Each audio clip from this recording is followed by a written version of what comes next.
La chloroquine pour lutter contre le coronavirus, nouveaux résultats et nouvelles critiques pour Raoult. L'Institut de recherche du professeur Didier Raoult à Marseille a mis en ligne le résumé d'une nouvelle étude vantant les mérites de l'hydroxychloroquine contre le coronavirus, dont la méthodologie a aussitôt suscité de nouvelles critiques du monde médical. L'hydroxychloroquine, dérivée de la chloroquine, un médicament contre le paludisme, NDLR. Associé à l'azithromycine, un antibiotique, NDLR, administré immédiatement après le diagnostic, est un traitement sans danger et efficace contre le Covid-19, affirme la conclusion de cette brève prépublication, présentée jeudi à Emmanuel Macron lors de sa visite surprise à l'Institut hospitalo-universitaire, IU, Méditerranée Infection. 1061 patients testés positifs au nouveau coronavirus ont reçu pendant au moins 3 jours ce traitement promu par le spécialiste des maladies infectieuses. Après 10 jours, plus de 9 sur 10, 91,7%, avaient une charge virale nulle, c'est-à-dire qu'on ne trouvait plus de coronavirus dans leur prélèvement, et 5 personnes, 0,5%, sont décédées, des patients de 74 à 95 ans.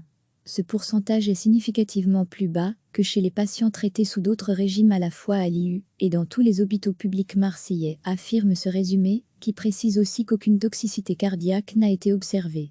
L'intégralité de l'étude n'est pas encore rendue publique. Nombre de scientifiques saluent l'effectif important de patients inclus, contre quelques dizaines pour les précédentes, mais font valoir qu'en raison de la manière dont l'étude est élaborée, rien ne permet d'en conclure que le traitement évite l'aggravation des symptômes et empêche la persistance du virus et la contagiosité dans la plupart des cas, comme l'affirment les conclusions. Ces résultats sont juste nuls et non avenus malheureusement en l'absence de bras comparatifs, groupe témoin recevant un placebo, NDLR, c'est extrêmement difficile de savoir si le traitement est efficace ou pas, explique vendredi Arnaud Fontanet, épidémiologiste à l'Institut Pasteur et membre du conseil scientifique Covid-19, sur RMC/BFM TV. Ces résultats sont juste nuls et non avenus, ça ne nous apprend rien sur l'efficacité du traitement, s'emporte l'épidémiologiste Catherine Hill. Elle évoque elle aussi l'absence de groupe témoin et le fait que d'après les données publiques disponibles, au moins 85% des gens guérissent spontanément, sans aucun traitement. L'épidémiologiste, aujourd'hui à la retraite, pointe auprès de l'AF un probable biais de sélection des participants, avec des patients testés positifs, qui n'auraient sans doute jamais développé de symptômes, ou très légers. L'IU propose en effet de réaliser des tests de façon large aux patients, qui se présentent dans ces murs. Le texte publié évoque 38 617 patients testés entre le 3 mars et le 9 avril, alors que, dans le reste du pays, ces tests sont encore réservés en priorité aux cas hospitalisés et au personnel soignant. De fait, les participants de l'étude ont des formes moins graves que la moyenne des cas confirmés de Covid-19. L'essai du PR Raoult comprend 95% de patients dont le degré de gravité est bas, 2,4% de cas moyens et 2,6% de cas dont le degré de gravité est jugé haut. Or, selon l'analyse de plus de 70 000 malades chinois publiée le 24 février dans la revue médicale américaine JAMA, 81% des cas avaient des formes cliniques modérées, 14% sévères et 5% critiques.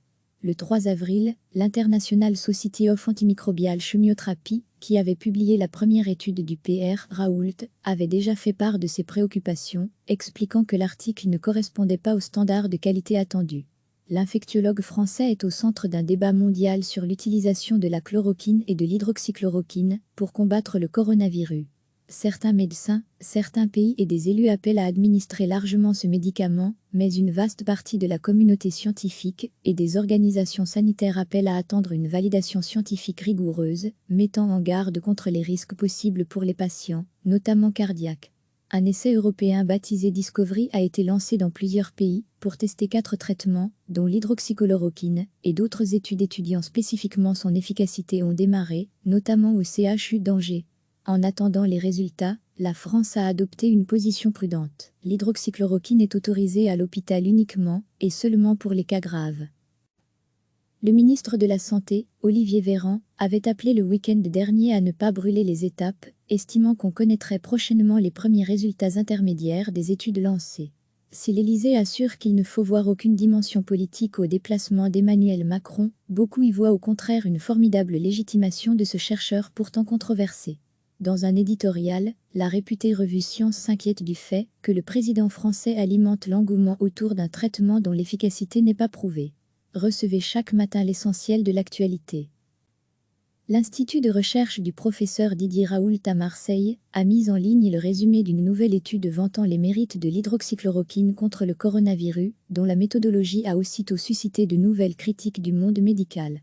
L'hydroxychloroquine, dérivée de la chloroquine, un médicament contre le paludisme, NDLR, associé à l'azithromycine, un antibiotique, NDLR, administré immédiatement après le diagnostic, est un traitement sans danger et efficace contre le Covid-19, affirme la conclusion de cette brève prépublication, présentée jeudi à Emmanuel Macron lors de sa visite surprise à l'Institut hospitalo-universitaire, IU, Méditerranée Infection. 1061 patients testés positifs au nouveau coronavirus ont reçu pendant au moins 3 jours ce traitement promu par le spécialiste des maladies infectieuses. Après 10 jours, plus de 9 sur 10, 91,7%, avaient une charge virale nulle, c'est-à-dire qu'on ne trouvait plus de coronavirus dans leur prélèvement, et 5 personnes, 0,5%, sont décédées, des patients de 74 à 95 ans.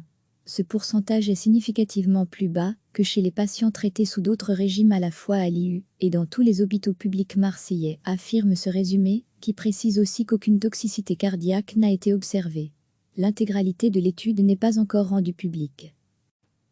Nombre de scientifiques saluent l'effectif important de patients inclus, contre quelques dizaines pour les précédentes, mais font valoir qu'en raison de la manière dont l'étude est élaborée, rien ne permet d'en conclure que le traitement évite l'aggravation des symptômes et empêche la persistance du virus et la contagiosité dans la plupart des cas, comme l'affirment les conclusions. Ces résultats sont juste nuls et non avenus malheureusement en l'absence de bras comparatifs, groupe témoin recevant un placebo, NDLR, c'est extrêmement difficile de savoir si le traitement est efficace ou pas, explique vendredi Arnaud Fontanet, épidémiologiste à l'Institut Pasteur et membre du conseil scientifique Covid-19, sur RMC/BFM TV. Ces résultats sont juste nuls et non avenus, ça ne nous apprend rien sur l'efficacité du traitement, s'emporte l'épidémiologiste Catherine Hill. Elle évoque elle aussi l'absence de groupe témoin et le fait que d'après les données publiques disponibles, au moins 85% des gens guérissent spontanément, sans aucun traitement. L'épidémiologiste, aujourd'hui à la retraite, pointe auprès de l'AF un probable biais de sélection des participants, avec des patients testés positifs, qui n'auraient sans doute jamais développé de symptômes, ou très légers. L'IU propose en effet de réaliser des tests de façon large aux patients, qui se présentent dans ces murs. Le texte publié évoque 38 617 patients testés entre le 3 mars et le 9 avril, alors que, dans le reste du pays, ces tests sont encore réservés en priorité aux cas hospitalisés et au personnel soignant. De fait, les participants de l'étude ont des formes moins graves que la moyenne des cas confirmés de Covid-19. L'essai du PR Raoult comprend 95% de patients dont le degré de gravité est bas, 2,4% de cas moyens et 2,6% de cas dont le degré de gravité est jugé haut. Or, selon l'analyse de plus de 70 000 malades chinois publiée le 24 février dans la revue médicale américaine JAMA, 81% des cas avaient des formes cliniques modérées, 14% sévères et 5% critiques. Le 3 avril, l'International Society of Antimicrobial Chemiothérapie, qui avait publié la première étude du PR Raoult, avait déjà fait part de ses préoccupations, expliquant que l'article ne correspondait pas aux standards de qualité attendus. L'infectiologue français est au centre d'un débat mondial sur l'utilisation de la chloroquine et de l'hydroxychloroquine pour combattre le coronavirus. Certains médecins, certains pays et des élus appellent à administrer largement ce médicament, mais une vaste partie de la communauté scientifique et des organisations sanitaires appellent à attendre une validation scientifique rigoureuse, mettant en garde contre les risques possibles pour les patients, notamment cardiaques. Un essai européen baptisé Discovery a été lancé dans plusieurs pays pour tester 4 traitements, dont l'hydroxychloroquine, et d'autres études étudiant spécifiquement son efficacité ont démarré, notamment au CHU d'Angers.